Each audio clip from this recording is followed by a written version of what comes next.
Hi friends, గోవిసెట్ Subbarao మీ psychologist. ఇవాళ మనం చెప్పుకునే టాపిక్ ఆఫీస్ స్ట్రెస్ ఇంట్లో మీ పార్ట్నర్ మీద పడుతుందో లేదో ఒకసారి చెక్ చేసుకోండి.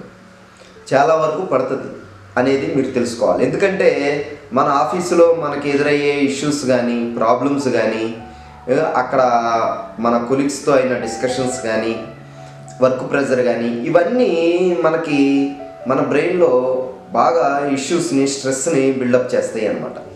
అయితే మనం ఇంటికి రాగానే మనం అదే లోడ్తో వచ్చేసి అదే స్ట్రెస్తో ఇంటికి వచ్చేసి మనం ఇంట్లో వాళ్ళతో కూడా అలాగే బిహేవ్ చేస్తూ ఉంటాం అన్నమాట. ఆ స్ట్రెస్తోనే వాళ్ళని హార్ష్గా మాట్లాడటం కానీ, కోపంతో మాట్లాడటం కానీ, చిరాగ్గా మాట్లాడటం కానీ, మనం వాళ్ళతో ఎప్పుడు ఏదో ఒక డిస్కషన్ అవుతూ ఉంటుంది. దీనివల్ల పార్ట్నర్తో ప్రాబ్లమ్స్ వచ్చే అవకాశాలు ఎక్కువగా ఉంటాయి అన్నమాట. కాబట్టి ఇక్కడ ముందు మనం తెలుసుకోవాల్సింది ఏంటంటే, ముందు అసలు ఆఫీసులో ఏం జరిగిన ఇష్యూస్ గురించి ముందు డిస్కస్ చేస్తే మీరు ఆ ఇష్యూస్ని అడ్రస్ చేసి నార్మల్గా మాట్లాడుకునే అవకాశం ఎక్కువగా ఉంటుంది అన్నమాట. కాకపోతే ఇక్కడ గుర్తుపెట్టుకోవాల్సింది ఏంటంటే, మనం ఎలా ఉండాలి అంటే ఆఫీస్ వర్కులు ఆఫీసులో వదిలేసి ఇంటికి రాగానే వాటిని మర్చిపోయే విధంగా మనం ఉండగలిగితే చాలా హ్యాపీ రిలేషన్షిప్ ఉంటుంది, హెల్దీ రిలేషన్షిప్ ఉంటుంది అనేది గుర్తుపెట్టుకోవాలి. కాకపోతే చాలామంది అలా స్విచ్ ఆఫ్ స్విచ్ ఆన్ లాగా ఉండటం అనేది చాలా కష్టమైనదిగా భావిస్తూ ఉంటారు. కాకపోతే ఎందుకంటే అక్కడ ఏదన్నా ప్రాబ్లమ్స్ వచ్చినా, డిస్కషన్స్ వచ్చినా, మనకి ఏదన్నా అక్కడ ఇన్సల్ట్గా ఏదన్నా అయినా జరిగినా కానీ అది మన మైండ్లో ఎప్పుడు రిపీటెడ్గా ఉంటూ మనకి ఇంటికి వచ్చినా కానీ అదే ఆలోచనలతో ఉంటూ ఉంటాం అన్నమాట. కాబట్టి మనం దాన్ని ఆ మైండ్ సెట్ని చేంజ్ చేసుకునే విధానంలోకి మనం వెళ్తే ఆ స్ట్రెస్ని మనం ఆఫీసులోనే వదిలేసి ఇంటికి వచ్చినప్పుడు మళ్ళీ ఇంట్లో ఎలా ఉండాలి, బయట ఎలా ఉండాలి, బయట మన ఆఫీసులో దేని గురించి ఆలోచించాలి, ఇంట్లో దేని గురించి ఆలోచించాలి అనేది డిఫరెన్స్ తెలిస్తే మనకి స్ట్రెస్ లెవెల్స్ని తగ్గించుకుని ఇంట్లో పార్ట్నర్స్తో కానీ పిల్లలతో కానీ మనకి ప్రాబ్లమ్స్ రాకుండా హెల్దీ రిలేషన్షిప్తో ఉండొచ్చు అనేది గుర్తుపెట్టుకోవాలి.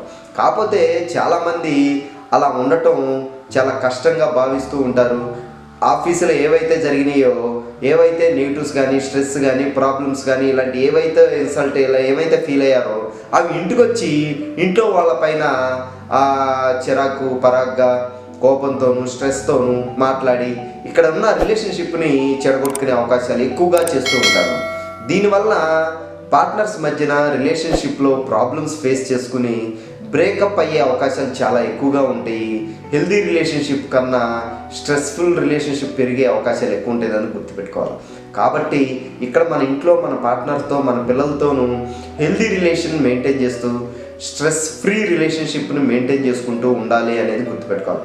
దానికి ఏం చేయాలంటే ఫస్ట్ ఆ రోజు ఏం జరిగినాయో అన్నీ మాట్లాడుకుంటూ తర్వాత ఇష్యూస్ గురించి మాట్లాడుకుంటే అప్పుడు మనం ఆ డేలో జరిగిన పాజిటివ్స్ గురించి అడ్రస్ చేసి స్ట్రెస్ గురించి కూడా ఆ తర్వాత అడ్రస్ చేస్తే ఆటోమేటిక్గా మాటలతోనే దాన్ని సరిదిద్దుకుని అడ్జస్ట్ చేసుకుని దాన్ని తగ్గించుకునే అవకాశం ఉంటుంది అనేది గుర్తుపెట్టుకోవాలి. లేకపోతే అది మనసులో పెట్టుకుని బయటికి ఇంకో రకంగా బిహేవ్ చేస్తే ఆ స్ట్రెస్ అనేది పార్ట్నర్స్ పైన, ఫ్యామిలీ పైన, పిల్లల పైన పడే అవకాశం ఎక్కువగా ఉంటుంది అనేది గుర్తుపెట్టుకోవాలన్నమాట.